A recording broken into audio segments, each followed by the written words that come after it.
ಶುಭೋದಯ, ಎಲ್ಲರಿಗೂ ನಮಸ್ತೆ. ಇಂದಿನ ಅಮೃತ ವಚನ. ನನ್ನ ನಂತರ ಹೇಳಿ, ಕಡವೆ ಏತಕ್ಕೆ ಸುಮ್ಮನೆ,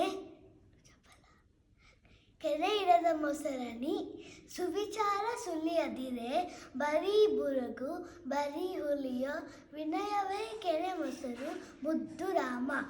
ಅರ್ಥ: ಕೆನೆಯಿಲ್ಲದ ಮೊಸರನ್ನು ಎಷ್ಟು ಕಡೆದರೂ ಕೇವಲ ನೊರೆ ಮಾತ್ರ ಸಿಗುವುದು. ಗುಲಗಂಜಿಯಷ್ಟು ಬೆಣ್ಣೆಯು ಸಿಗುವುದಿಲ್ಲ. ಒಳ್ಳೆಯ ವಿಚಾರಗಳು ಮತ್ತು ವಿನಯಗಳೆಂಬ ಕೆನೆ ಮೊಸರಿದ್ದರೆ ಸಾಧನೆ ಎಂಬ ಬೆಣ್ಣೆಯು ದೊರಕುವುದು. ಮತ್ತೊಮ್ಮೆ ಅಮೃತ ವಚನ.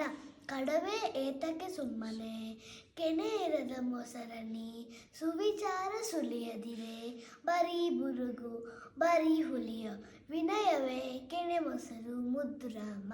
ಧನ್ಯವಾದಗಳು.